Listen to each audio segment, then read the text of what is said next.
ଆଜିର ଏହି ଭିଡ଼ିଓଟିରେ ମୁଁ ଆପଣଙ୍କୁ ଶିଖେଇବି ଝିଅ ପଟେଇବା ପାଇଁ ବଶୀକରଣ ବିଦ୍ୟା। ହଁ ଫ୍ରେଣ୍ଡସ୍, ଯଦି ଆପଣ କେଉଁ ଝିଅ ବା ବିବାହିତା ନାରୀକୁ ମନେ ମନେ ଭଲ ପାଉଛନ୍ତି କିନ୍ତୁ ଯେତେ ଚେଷ୍ଟା କଲେ ମଧ୍ୟ ତାକୁ ପଟେଇ ପାରୁନାହାନ୍ତି, ତାକୁ ନିଜର ମନ କଥା କହିବାକୁ ଡରୁଛନ୍ତି, ଆଉ ଆପଣ ଚାହୁଁଛନ୍ତି କି ସେ ଝିଅ ନିଜେ ଆସି ଆପଣଙ୍କୁ ଭଲ ପାଉଛି ବୋଲି କହୁ, ତେବେ ଆଜିର ଏହି ଭିଡ଼ିଓଟି ଆପଣଙ୍କର ଇଚ୍ଛାକୁ ପୂରଣ କରିବ। କାରଣ ଆଜିର ଏହି ଭିଡ଼ିଓଟିରେ ମୁଁ ଆପଣଙ୍କୁ ଶିଖେଇବି ଆପଣ କିପରି ଘରେ ବସି ବସି ସୁନ୍ଦରୀରୁ ସୁନ୍ଦରୀ ଝିଅକୁ ପଟେଇ ପାରିବେ, ସୁନ୍ଦରୀ ପଡ଼ିଶା ଘର ଭାଉଜକୁ ପଟେଇ ପାରିବେ। ଏହି ବଶୀକରଣ କରିବା ପାଇଁ ଆପଣଙ୍କୁ କୌଣସି ପ୍ରକାର କଷ୍ଟ କାମ କରିବାକୁ ପଡ଼ିବନି କିମ୍ବା କିଛି ବି ପଇସା ଖର୍ଚ୍ଚ କରିବାକୁ ପଡ଼ିବନି। କେବଳ ଖଣ୍ଡେ ସାଧା କାଗଜ ଆଉ ଦୁଇଟା ଲବଙ୍ଗର ସାହାଯ୍ୟରେ ଆପଣ କେଉଁ ବି କୁଆଁରୀ ଝିଅ ବା ବିବାହିତା ନାରୀକୁ ପଟେଇ ପାରିବେ, ତାଠାରୁ ନିଜର ମନ ମୁତାବକ କାମ ହାସଲ କରିପାରିବେ।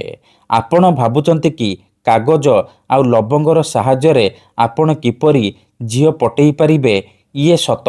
ଆମର ତନ୍ତ୍ରଶାସ୍ତ୍ରରୁ ମୁଁ ଆଜି ଆପଣଙ୍କ ପାଇଁ ଏମିତି ଏକ ସହଜ ସରଳ ବଶୀକରଣ ନେଇ ଆସିଛି, ଯାହାକୁ ଆପଣ କରିଦେଲେ କେଉଁ ବି କୁଆଁରୀ ଝିଅ ବା ବିବାହିତା ନାରୀକୁ ଅତି ସହଜରେ ପଟେଇ ପାରିବେ। ଏହି ବଶୀକରଣ ଏତେ ଶକ୍ତିଶାଳୀ କି ଏହାର ପ୍ରୟୋଗ କେବେ ବି ଖାଲି ଯାଏନି।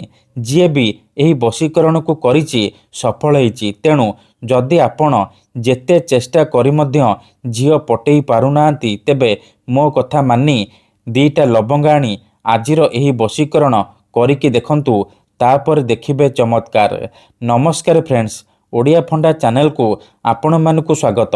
କେତେଥର ଏମିତି ହେଇଥାଏ କି ଆପଣ ଯେଉଁ ଝିଅକୁ ଭଲ ପାଉଛନ୍ତି ସେ ଝିଅ ଆପଣଙ୍କୁ ଭଲ ପାଏନି, ଅନ୍ୟ କାହାକୁ ଭଲ ପାଏ, ଆଉ ଆପଣ ତା ପଛରେ ଗୋଡ଼େଇ ଗୋଡ଼େଇ ଥକିଗଲେଣି, ନିଜର ସବୁ ସମୟ ସାରି ସାରିଲେଣି, କିନ୍ତୁ ସେ ଝିଅକୁ ପଟେଇ ପାରୁନାହାନ୍ତି। ଯଦି ଆପଣ ବି ଏହିପରି ପରିସ୍ଥିତିରେ ପଡ଼ିଛନ୍ତି, ତେବେ ମୋ କଥା ମାନି ଖଣ୍ଡେ କାଗଜ ଆଉ ଦୁଇଟା ଲବଙ୍ଗ ଆଣି ଏହି ଉପାୟ କରିଦିଅନ୍ତୁ। ଗ୍ୟାରେଣ୍ଟି ଦେଉଛି ସେ ଝିଅ ରାତି ଦିନ ଆପଣଙ୍କ କଥା ଭାବିବ, ଆପଣଙ୍କ ପ୍ରେମରେ ଦିବାନୀ ହେଇଯିବ, ଆପଣଙ୍କୁ ନ ଦେଖି ଗୋଟେ ମୁହୂର୍ତ୍ତ ବି ରହିପାରିବନି। ଏହି ବଶୀକରଣ ସାହାଯ୍ୟରେ ଆପଣ ବର୍ଷ ବର୍ଷ ଧରି ଭାଙ୍ଗି ଯାଇଥିବା ପୁରୁଣା ପ୍ରେମକୁ ଫେରାଇ ଆଣିପାରିବେ। ଶାଶୁ, ନଣନ୍ଦ, ଦିଅର, ଭାଉଜ କାହାକୁ ବି ନିଜ ବଶରେ କରି ତାଠାରୁ ନିଜର ମନ ମୁତାବକ କାମ ହାସଲ କରିପାରିବେ। ତେବେ ଏହି ବଶୀକରଣ କରିବା ସବୁଠାରୁ ସହଜ। ଏହାକୁ ଆପଣ କେମିତି କରିବେ, ଏହାର ପ୍ରୟୋଗ ବିଧି କ'ଣ, ଚାଲନ୍ତୁ ଜାଣିବା।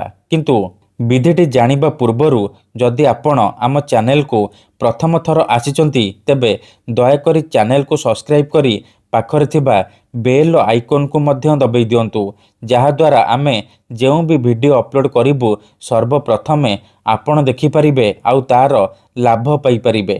ମନେ ରଖନ୍ତୁ, ଏହି ବଶୀକରଣ ବିଧିକୁ ଆପଣ କେବଳ ଶନିବାର ଦିନ କରିବେ, ରାତିରେ ଶୋଇବା ପୂର୍ବରୁ କରିବେ।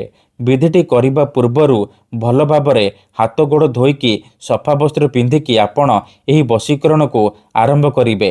ପ୍ରଥମେ ଆପଣ କ'ଣ କରିବେ, ଧ୍ୟାନ ସହିତ ଶୁଣନ୍ତୁ।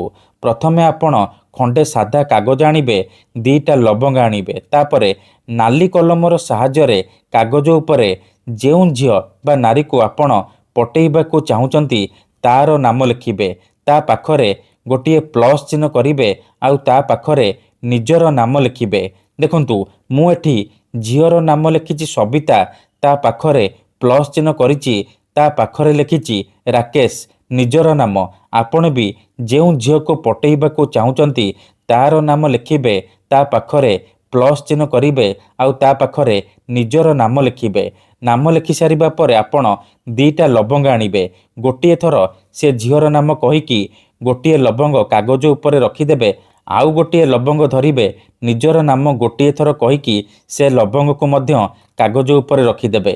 ଏତିକି କରିସାରିବା ପରେ ସେ କାଗଜ ଆଉ ଲବଙ୍ଗକୁ ଏହିପରି ସାମ୍ନାରେ ରଖିବେ ଆଉ ସେଇ ଝିଅ ବା ନାରୀକୁ ମନେ ମନେ ଭାବିକି ଆପଣ ଏହି ମନ୍ତ୍ରକୁ 7 ଥର ପଢ଼ିବେ।